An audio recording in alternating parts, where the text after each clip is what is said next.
बिस्मिल्लाहिर्रहमानिर्रहीम, अस्सलाम वालेकुम। Welcome to my YouTube channel maths with Afsha. Class 7 हम कर रहे थे एक्सरसाइज 5 के फर्स्ट 4 क्वेश्चंस मैं अपनी वीडियो में अपलोड कर चुके हैं। इसके अलावा चैप्टर 1, 2, 3 एंड 4 कम्प्लीटली मैं अपने चैनल पे विद MCQs अपलोड कर चुकी हूँ। एक्सरसाइज 5 हम कर रहे हैं। एक्सरसाइज 5 के बाद चैप्टर नंबर 7 से लास्ट चैप्टर तक तमाम सिलेबस मेरे चैनल पे अपलोडेड है। एक्सरसाइज 5 के आज हम करेंगे क्वेश्चन नंबर 5 से 8 तक क्वेश्चन। क्वेश्चन नंबर 5 की स्टेटमेंट अभी आप देख सकते हैं। इसमें हमें कहा गया the cost of 10 lottery tickets is Rs 200, find the cost of 25 tickets. इस एक्सरसाइज में मैं बच्चों आपको बता चुकी हूँ डायरेक्ट और इनवर्स जो है वेरिएशन यूज हो रही है। डायरेक्ट वेरिएशन कौन सी होती है? जिसमें अगर एक चीज बढ़ रही है और दूसरी भी बढ़ रही है। फर्ज करें दो नंबर्स हैं A और B। ए नंबर अगर इंक्रीज कर रहा है तो बी नंबर भी अगर इंक्रीज कर रहा है तो वो डायरेक्ट वेरिएशन कहलाएगा। अगर फर्ज करें बी नंबर इंक्रीज कर रहा है और ए नंबर भी फिर इंक्रीज कर रहा है तो ये भी डायरेक्ट है। और इनवर्स वेरिएशन क्या होगी कि एक नंबर इंक्रीज कर रहा है और दूसरा नंबर डिक्रीज कर रहा है। ठीक है। अब यहाँ पे हमें क्वेश्चन नंबर 5 में कहा गया टोटल कॉस्ट, यानी आपको कॉस्ट दी गई है 10 लॉटरी टिकट्स की 200। फिर वो आपको कह रहे हैं find the cost of 25 tickets. अब आपने 25 टिकट्स की कॉस्ट फाइंड करनी है। 10 की 200 है, 25 की जाहिर बात है फिर उसके हिसाब से ज्यादा हो जाएगी। यानी 10 की टिकट्स की 200 प्राइस है, 25 की फिर उससे ज्यादा प्राइस आ जाएगी। तो ये जिसमें एक चीज बढ़ रही है तो दूसरी चीज भी बढ़ रही है। ठीक है, तो ये कौन सा होगा वेरिएशन? यहाँ पे डायरेक्ट वेरिएशन। क्वेश्चन नंबर 5 का सोल्यूशन करते हैं। क्वेश्चन नंबर 5 के सोल्यूशन में बच्चों आपने पहले क्या लिखना है? आपने लॉटरी टिकट्स यहाँ पे लिखनी है, लॉटरी टिकट्स। फिर उसके बाद आपने लिखना है जो आपको गिवन है। क्या आपको गिवन है? कॉस्ट दी गई है, उनकी कॉस्ट क्या क्या है। अब लॉटरी टिकट्स कितनी थी? 10 और कॉस्ट उनकी कितनी थी? 200। ठीक है। फिर आप कॉस्ट आप यूं भी लिख सकते हैं, कॉस्ट इन RS, रुपीस में दी गई है ना। तो अब 10 लॉटरी टिकट्स की कॉस्ट 200 थी। अब 25 वो कह रहे हैं 25 जो है लॉटरी टिकट्स की कॉस्ट क्या होगी, वो हम उसको X से रिप्रेजेंट कर लेते हैं। आपको मैंने बताया कि यहाँ पे अगर हम जितने ज्यादा लॉटरी टिकट्स खरीदेंगे उतनी ज्यादा उसकी हमें कॉस्ट पे करनी पड़ेगी। तो इट्स मीन कि यहाँ पे कौन सा वेरिएशन यहाँ पे शो हो रही है? ये डायरेक्ट वेरिएशन है। डायरेक्ट वेरिएशन में आपने क्या करना है? सिंपल सी बात है, रेशो के साइन को पहले तो हम खत्म करेंगे। तो ये जो 10/25 हो जाएगा, फिर इज इक्वल का साइन और 200/x हो जाएगा। डायरेक्ट वेरिएशन में क्या होता है कि यहाँ ऊपर से नीचे की तरफ वैल्यूज आती हैं। ठीक है, कुछ लोग एरो के जरिए भी शो करते हैं। ठीक है, यानी यहाँ से ऊपर से नीचे की तरफ वैल्यूज आती हैं। तो अब यहाँ पे मैंने 200/x लिख लिया। इसके बाद हम क्या करेंगे? इनकी क्रॉस मल्टीप्लीकेशन करेंगे। ये चीज इससे मल्टीप्लाई हो जाएगी, ये इससे मल्टीप्लाई हो जाएगी। ठीक है, 10 के साथ x आ जाएगा और 200 के साथ 25 आ जाएगा। 10 को x को हम ऐसे लिखेंगे, 200 को 25 से करेंगे मल्टीप्लाई, तो हमारा आंसर आ जाएगा 5000। तो यहाँ पे 5000 लिख लूंगी। फिर x के साथ 10 मल्टीप्लाई हो रहा है, दूसरी तरफ आके डिवाइड हो जाएगा। यहाँ पे ले आएंगे। क्यों लाएंगे? क्योंकि हमें x की वैल्यू फाइंड करनी है। 10 यहाँ आ गया है। अब आप देख सकते हैं कि इसकी एक जीरो इस जीरो से कट कर दें तो बाकी क्या रह गया है? 500। अब आप देख सकते हैं कि यहाँ पे हमने फाइंड करनी थी कॉस्ट कितनी? 25 लॉटरी टिकट्स की। तो कितनी कॉस्ट आ गई है? 500। तो हम यहाँ पे लिख देंगे cost of 25 tickets is Rs 500।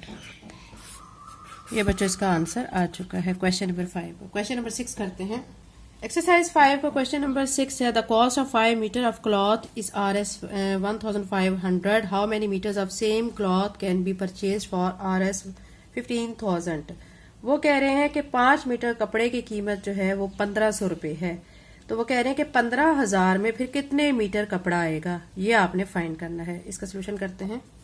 Question number 6 के सोल्यूशन में बच्चों हमने क्लॉथ हमें दिया गया है और कॉस्ट हमें दी गई है, कपड़ा दिया गया। ठीक है, हम यहाँ पे लिख लेते हैं क्लॉथ इन किस में दिया गया? मीटर, m से रिप्रेजेंट कर लेते हैं। कॉस्ट फिर उसकी दी गई है, कॉस्ट किस में दी गई है? RS यानी रुपीस में दी गई है।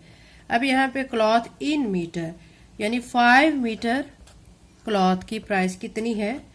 1500 रुपये यहाँ पे लिख लेंगे। फिर उन्होंने कहा है कि फिर 15,000 रुपये में कितना मीटर कपड़ा आएगा, तो इसको हम यानी ये चीज़ हमने फाइंड करनी है, तो यहाँ पे x लिख लेंगे। ठीक है, कुछ बच्चे कंफ्यूज हो जाते हैं कि किस साइड पे x लिखना है। बस जो चीज़ आपने फाइंड करनी है उसको आपने x से रिप्रेजेंट करना है। ठीक है, अब यहाँ पे देखें बच्चों कि अगर हम कम कपड़ा ले रहे हैं तो हमें उसकी कम कीमत पे करनी पड़ेगी, और अगर हम ज़्यादा लेंगे तो उसकी ज़्यादा पे करनी पड़ेगी। ठीक है, यानी अगर 5 मीटर है तो उसकी 1500 है, तो फिर 15,000 में फिर ज़्यादा मीटर कपड़ा आएगा ना। 1500 में 5 मीटर आ रहा है तो 15,000 में फिर उससे ज़्यादा आएगा, तो ये हम फाइंड कर लेते हैं। अब क्या करेंगे कि यहाँ पे पहले हम इसको, क्योंकि डायरेक्ट वेरिएशन है, कॉस्ट भी बढ़ रही है और मीटर भी, मतलब लेंथ भी कपड़े की बढ़ती जा रही है, तो यहाँ पे हम 5/x लिखेंगे। डायरेक्ट वेरिएशन है ये, 1500 बाय 15,000 लिख देंगे। उसके बाद आप क्या करते हैं, क्रॉस मल्टीप्लिकेशन करते हैं, ये टर्म इसके साथ और ये टर्म इसके साथ मल्टीप्लाई हो जाती है। तो यहाँ पे मैं पहले लिख देती हूँ 1500x, और यहाँ पे क्या लिख देती हूँ 15,000 मल्टीप्लाई बाय 5। अब क्या करेंगे, x के साथ जो है 1500 मल्टीप्लाई हो रहा है, दूसरी तरफ ले आएंगे। ठीक है, तो इसको पहले हम यहाँ पे क्या कर लेते हैं, 15,000 को 5 से मल्टीप्लाई कर लेते हैं, 75,000 बन जाएगा, और ये जो 1500 है यहाँ पे नीचे आ जाएगा। ठीक है, क्योंकि यहाँ पे मल्टीप्लाई हो रहा था, दूसरी तरफ आके डिवाइड हो जाता है। एक चीज़ अगर इक्वल के एक साइड पर मल्टीप्लाई हो रहा है, दूसरी तरफ जाके वो डिवाइड होती है। अगर प्लस हो रही है तो वो माइनस हो जाती है, अगर माइनस हो रही है तो प्लस हो जाती है। तो ये 2 0 पहले आप 2 0 से कट कर दें। ठीक है, उसके बाद आपका क्या यहाँ पे बच गया 750/15। अब आप इसको किस टेबल पे कट कर सकती हैं, 15 के टेबल पे इजीली कट कर सकती हैं, 3 पे भी कर सकती हैं, 15 पे भी कर सकती हैं। 15 1 जार 15, 15 5 जार 75 और साथ में 0, तो यहाँ से आंसर क्या आ गया 50। तो अब कपड़ा जो है वो उसकी हमें लेंथ जो है वो मीटर में कही गई है, तो हम यहाँ पे लिख देंगे। ठीक है, 50 मीटर m से रिप्रेजेंट कर लेंगे। क्वेश्चन नंबर 6 सॉल्व हो चुका है। क्वेश्चन नंबर 6 का आंसर आ चुका है 50 मीटर। अब क्वेश्चन नंबर 7 करते हैं। एक्सरसाइज 5 का क्वेश्चन नंबर 7 है, it is given that the increase in length of an elastic spring varies directly with the mass hung from it. Hang की सेकेंड फॉर्म है हंग। ठीक है, हैंग का मतलब होता है लटकाना, और हंग यानी लटकाया गया। तो अब इसमें आपको कह रहे हैं कि एक इलास्टिक स्प्रिंग है, यानी उसके अंदर स्प्रिंग के अंदर लचक है। उसके साथ जब हम वेट को लटकाते हैं, ठीक है, स्प्रिंग के साथ, तो उसकी लेंथ जो है वो चेंज हो जाती है। स्प्रिंग जो है वो क्या हो जाता है, उसकी लेंथ फिर इंक्रीज करना शुरू कर देती है।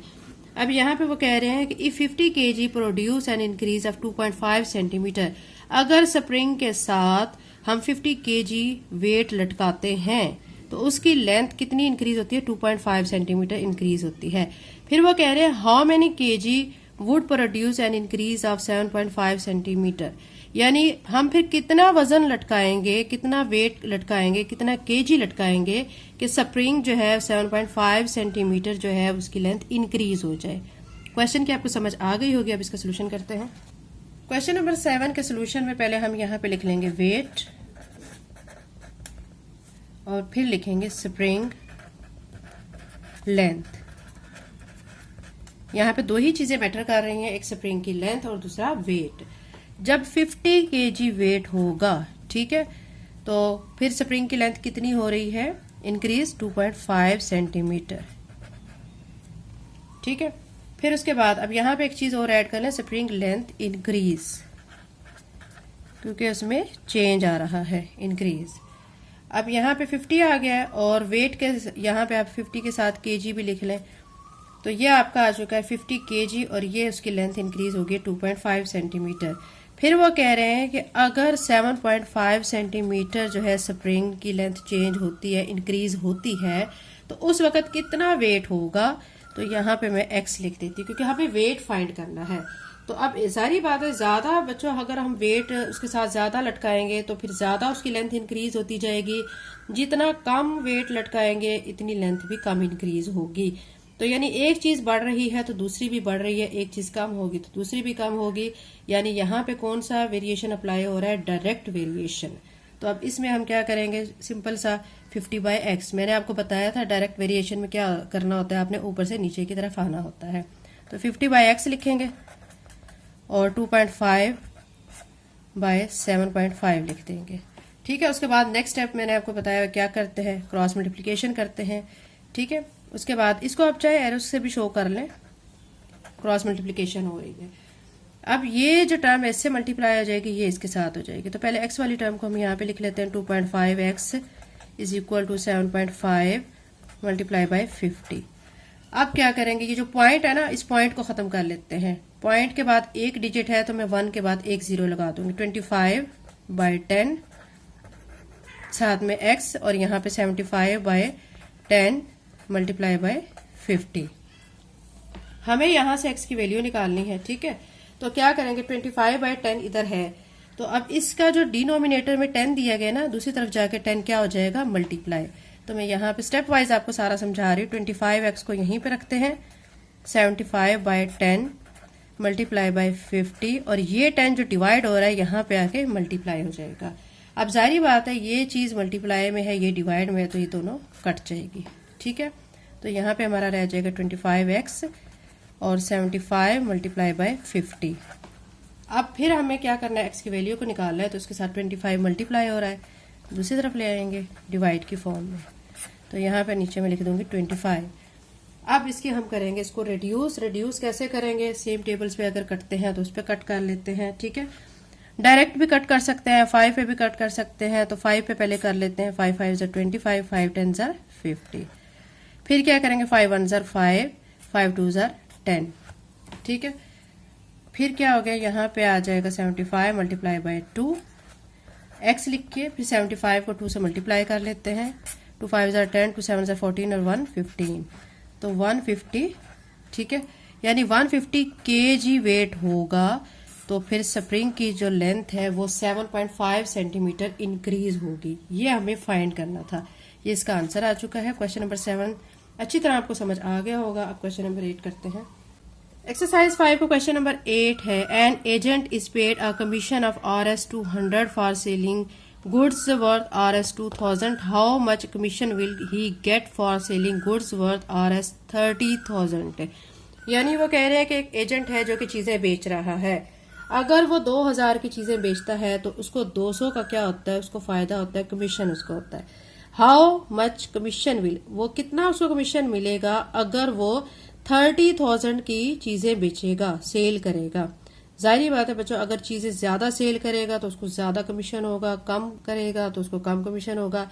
इसमें भी यही है, एक चीज बढ़ रही है तो दूसरी भी बढ़ रही है, एक चीज डिक्रीज हो रही है तो दूसरी भी डिक्रीज हो रही है। यानी यहाँ पे कौन सी वेरिएशन अप्लाई हो रही है, यहाँ पर भी डायरेक्ट वेरिएशन अप्लाई हो रही है। क्वेश्चन नंबर 8 का सोल्यूशन करते हैं। एक्सरसाइज 5 का क्वेश्चन नंबर 8 which हम सॉल्व कर रहे हैं, इसमें हमें दो चीजें गिवन है, एक तो कमीशन और दूसरी क्या थी, सेलिंग गुड्स प्राइस जो दी गई थी। ठीक है, तो अब यहाँ पे मैं लिख लूंगी कमीशन। ठीक है, कमीशन के साथ आपने फिर सेलिंग गुड्स लिख लेना है, सेलिंग गुड्स।